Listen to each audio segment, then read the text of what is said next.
This is photography as we know it. Paper, films, chemicals, processing.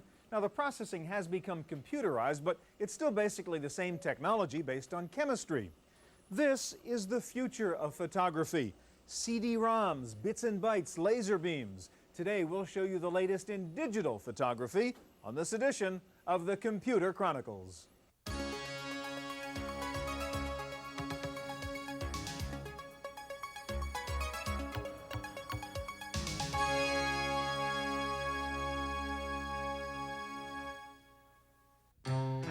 Computer Chronicles is made possible in part by Hewlett-Packard, working with industry leaders to ensure compatibility across the board and across the network.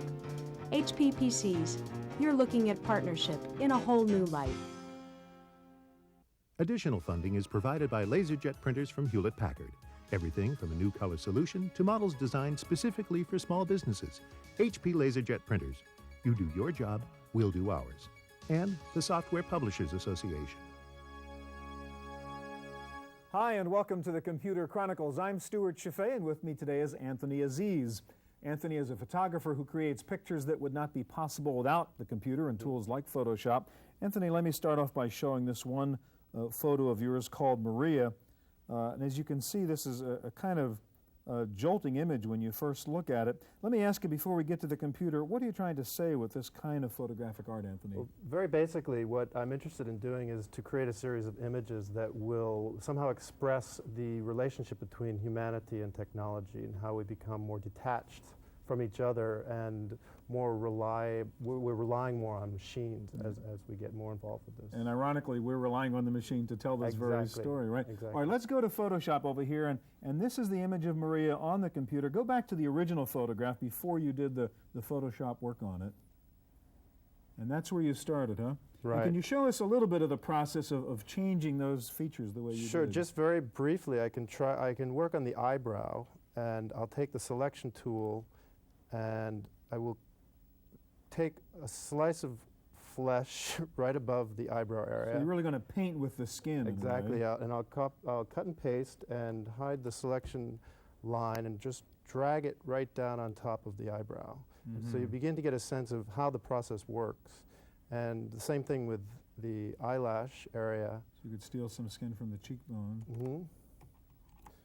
And drag that right up above so you get a feeling of how it works. But then you spend a lot of time, of course, refining it and getting the skin tones to match and so on. It takes about 4 or 5 hours to really. And this is a form of photographic art that you just couldn't have done before computers, before things like Photoshop. Absolutely not.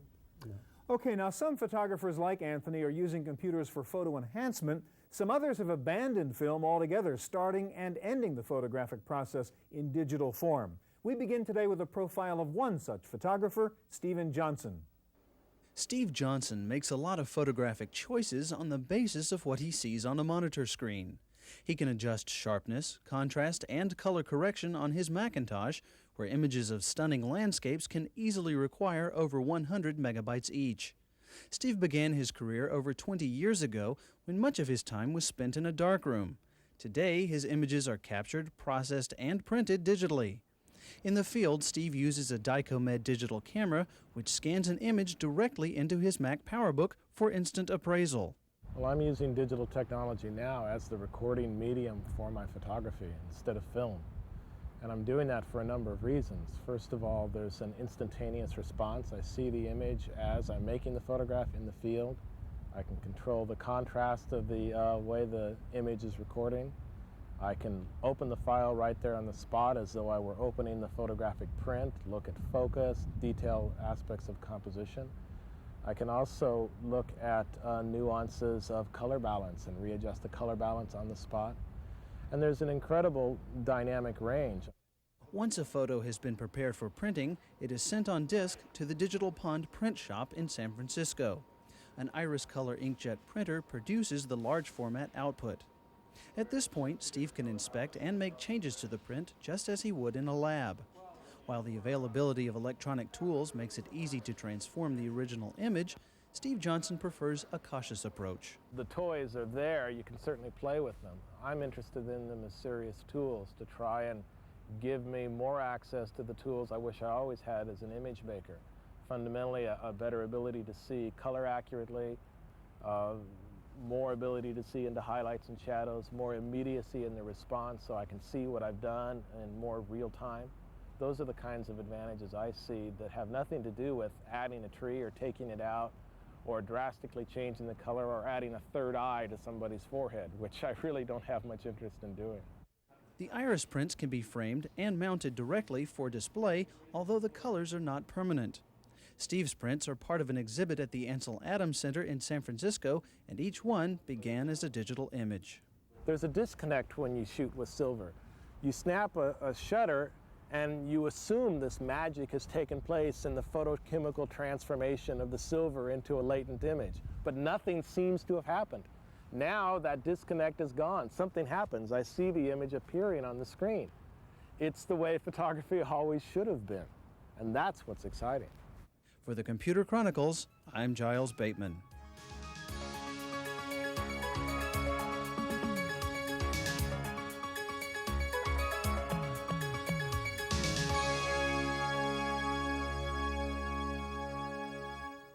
If you use a regular film camera for your photography, you have to find a way to get your photos into your computer if you want to do digital enhancement. Here to show us one way to do that is James Moss of KSP. Welcome, James. Thank you. Okay, this little guy here is actually the scanner. Correct. Pretty small. And I could take, what, my 35mm slide? That's it. And just slide it in there and scan it? Slide or negative. And what's this guy? This is the negative holder, so you can take any 35mm strip and just slide that in. And just slip it in there, slide it in there, and boom, that's it.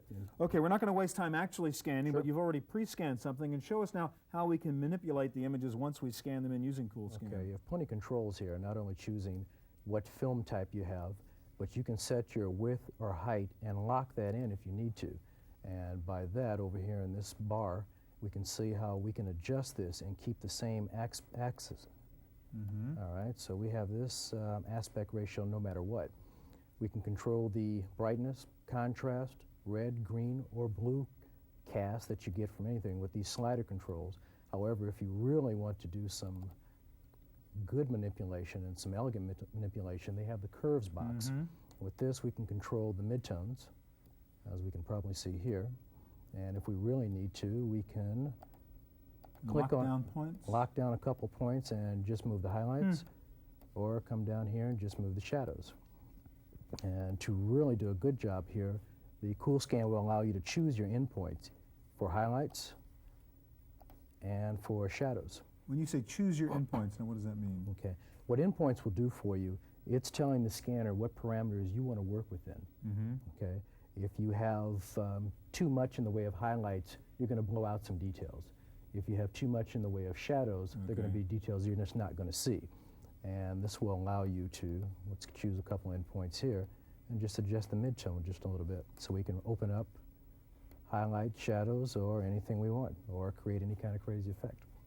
All right, so really with CoolScan, you really have this software that lets you process these. These are actually previews of the scan before you'd actually go out and do something with it? Exactly. This is at 72 DPI. It's a proxy, if you will, of what the final image is going to be.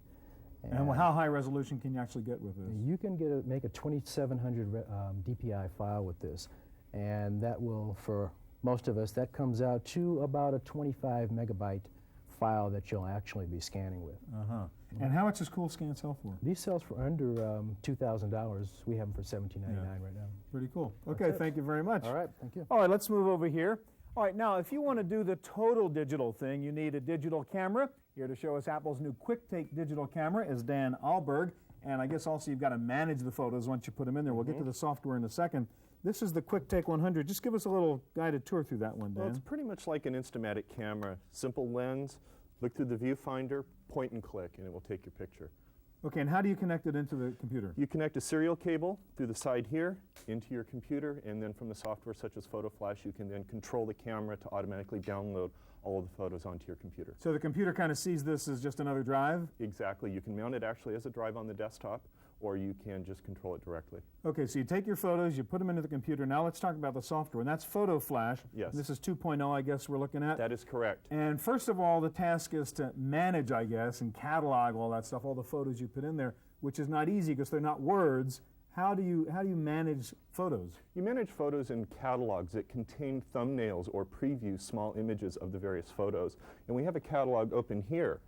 Once you've gathered catalogs of your various photos, you need to do things such as finding photos appropriate for your particular task at hand.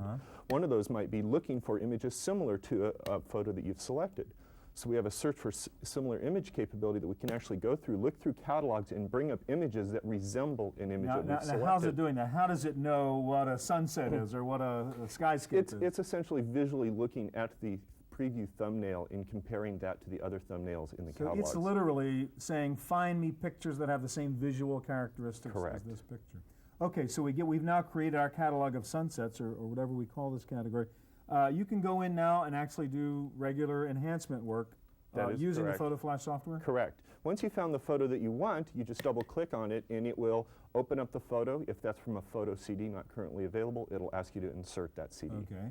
So there's a photo which is not a great photo, so we can now use the digital enhancement to make it a better photo. Correct. First thing we may do is we may need to straighten that photograph because it or the subject matter is crooked in the photo. So we have line it up along those. We use our crosshairs to line it up to something we know to be horizontal or vertical, and it will straighten that. Okay. We can now select the part of the photo that we want to keep and use our cropping tool to then crop away what we don't want. Now, often when you're taking pictures, you'll have problems. You'll have dust and scratches or other artifacts. So we can go in, actually select an area. We have a hair in the photo. We can go in and we can say remove scratch. All of our enhancements have built-in previews, so it's an issue of simply looking at the resulting preview over here based on our settings, and you just adjust the settings until you get the desired results. Now once again, I mean, how does it know that's a scratch and not part of the balloon design or something? It's the algorithms in there, and it's simply looking at the fact that there's something that's linear in nature that is unique and different to the background. This is pretty smart software. Yes, actually. it is. Okay, what else can we do? What other kind of cleanups could we do in that photo? Well, a lot of things. Typically, people will find that the brightness and contrast is not optimal, and this is no matter what source of a photo. So we can go in and use our brightness and contrast tool. And a nice thing about the preview is we can move around to find a part of the photo that gives us the best results. We simply adjust our controls until we get the desired effect. So you're playing with the brightness and contrast now. And we just adjust that till we get the desired effect. Click on Enhance, and then it'll apply that to either a selected part of the photo or, in this case, the entire photograph. All right, now how about that? You did brightness and contrast. We've done there's sort of simple things in cropping and straightening up. Can you actually play with the colors, play with the focus and sharpen it, that kind of stuff? Yes, you can. We can sharpen a photograph. We can also adjust the colors in a photograph. So in this case, this photo is called Gray Day, but those clouds actually look a little bit blue to me. So we can go in and actually bring down the amount of the blue in that photograph. And it's nice, again, you can look at the before and after at the same time. You actually see that now the clouds do, in fact, look gray. Okay, and with the sharpness, how does that work? The sharpen is pretty straightforward. We just say do it. Just say do it. We find something that looks to give us an example of the benefits of the sharpness, and the crowd down here can definitely benefit. And by adjusting it until we get the desired effect, and click on Enhance, and then it will sharpen up that photograph. So being a good photographer these days is sort of half taking the picture right, but half coming back into the computer and then fixing up the picture. Fixing it up so that it outputs to your color or grayscale printer the best quality possible. Okay, thanks a lot. All right, now one of the problems with creating great photographs in your computer is how do you get them out of your computer? How do you print them? Let's take a look at two solutions. The introduction of digital prepress provided photographers with new electronic tools for finishing their work. Photographs became pliable objects that could be changed slightly or transformed by digital means. Even the printed output became a digital rendering of the original. But while the process was faster, the output was less durable, fading quickly when exposed to light. A small company located near Sacramento, California, called Evercolor, believes it has found the answer to prints that fade away, and it's a marriage of old and new technologies. Well, we've combined using digital technology to make color separations so that we have complete control over the color, and then we've developed some proprietary pigment materials that allow us to print one color at a time using the CMYK pigments on a hand transfer process, that very much of a craft process, to yield an outstanding color print. The Evercolor process begins by scanning an image into a Cytex workstation, where it can be cleaned up and color corrected. An inkjet print serves as the test sheet for the photographer's approval. Finally, an image setter produces 4 high-resolution separation negatives, which are bonded together and assembled by hand. Evercolor expects the color pigment prints will last several hundred years. The carbon pigment process goes back to the 1850s, late 1850s. It was the first time it was ever used. So that process of making a print was developed even further in the 30s, 40s, 50s, and then abandoned because it was too expensive, and the separations, well, the conventional dye transfer took over. But nowadays, with the digital technology, we're able to get separations that are far, far superior to what is ever able to be gotten through standard photographic processes. Evercolor has added a final digital element to its handcrafted prints. The durable photographic prints will be sold on the internet through a new service called ArtLink. Users of the online catalog will be able to search a database of photographers and artists, view high-resolution images, and order online. Some art is hard to find where actually to buy. You may have heard of a famous photographer, artist, and gee, how do I purchase that piece? It may cause you to drive across the country to a gallery that represents that artist. A lot of art sold in Carmel or different, art culture areas. And ArtLink, you can view many noted, recognized artists at your home, at your leisure, and view the pieces and actually see what you're going to be buying. For the Computer Chronicles, I'm Giles Bateman.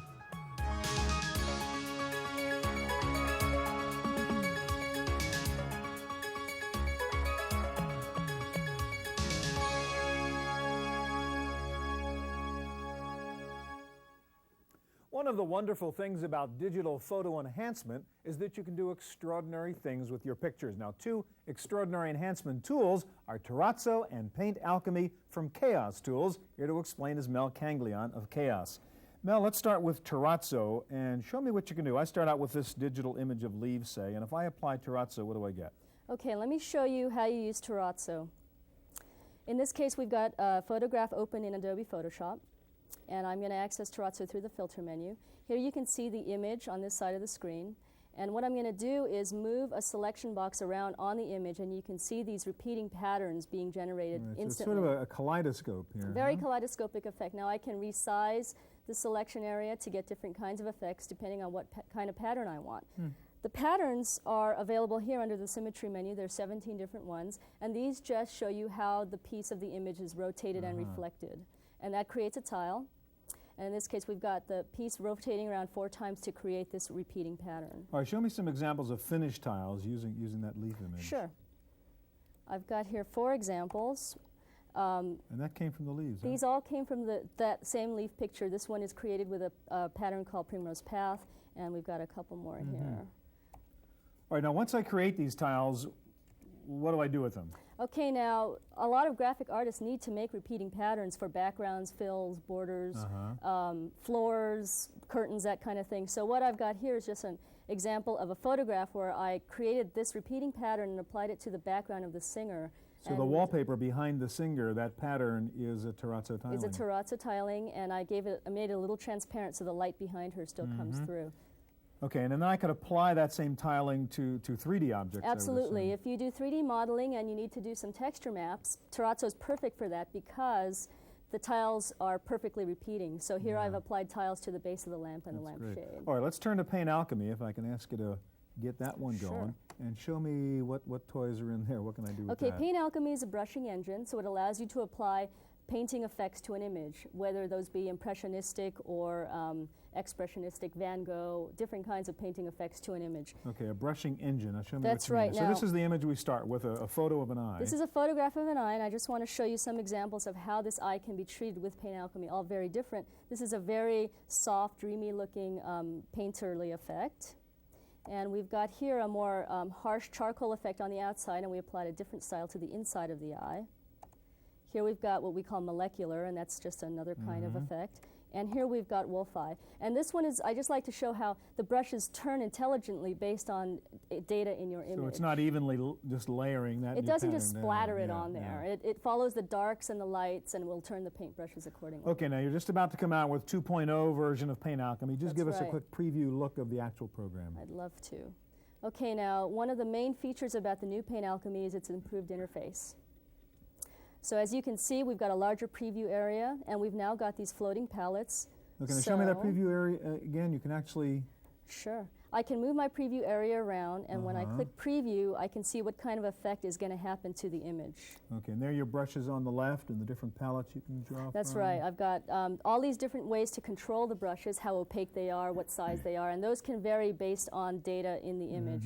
Okay, now as an example, here's the angle palette, and in this case, I've got the brushes set up to make a radial distribution going from a center point in the image. Yeah. Okay, the new Paint Alchemy coming out soon. Thank you very much. Thank you.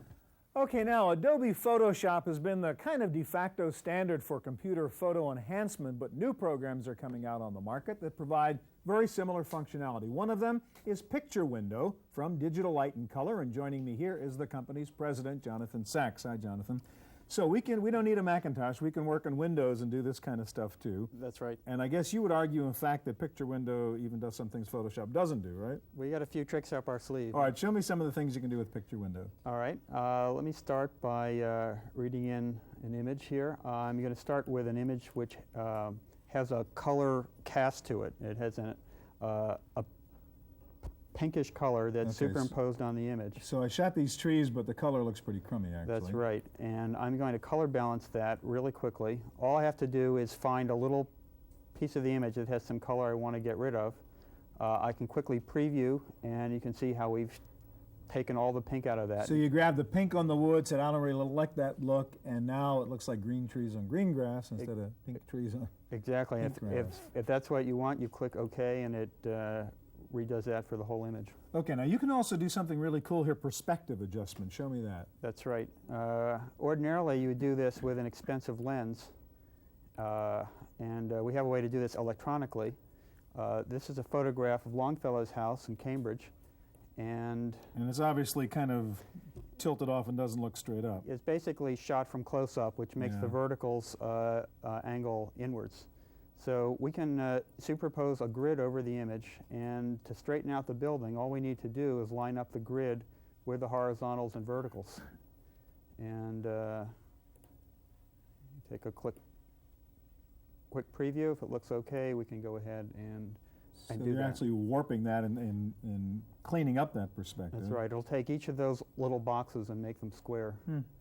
And there's the final result. And can you show us one side by side so we can actually see what happened there? Sure. Let me just quickly reduce these, and there's the before, and there's the after. Sure solves it. All right, another neat thing you can do is cloning, where you solve problems in a picture that are really hard to solve. Show me that one. Okay.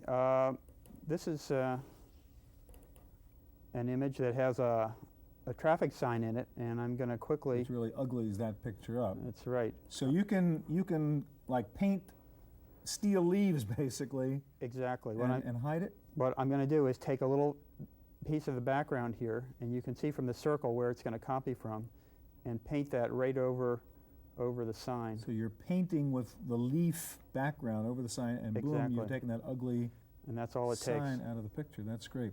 Real quickly, run through. I know you have a kind of quick mode where we can look at a couple of the features very quickly. You won't do them, but just show me the before and afters and a couple other things you can do with Picture Window. Okay, this is an excerpt from a little multimedia presentation we're putting together. And we've put together some before and after shots. This is That's an old photo that's been crackled and well, it was scratched, and we can take out all the scratches and the justice of the piece as well, right from the middle here. I'll show you a few of the special effects that we can do. And there's a whole range of these, and this is the image we're starting with. We can throw text on it. We can do all kinds of strange effects like solarizing and posterizing it, adjusting the contrast, throwing noise on it, vignetting the edge, and so on. Okay, Jonathan, one of the problems, if you will, with some of the things like Photoshop is for the average typical photographer guy. I mean, these are kind of complicated to use. Are you saying that a sort of a normal person can do something like Picture Window and still use digital photo enhancement? That's right. We've designed this for the amateur photographer, not for the professional. All right, another thing you do, you have a service. I mean, the problem was we talked about before, how do I get this out of the computer so I can have a real print? How do I do that with Picture Window? Exactly. We have an ordering feature. You can order prints right from within the software. They get copied onto floppy disk, which you mail to us, and we send back really high-quality prints. All right, Jonathan, thank you very much.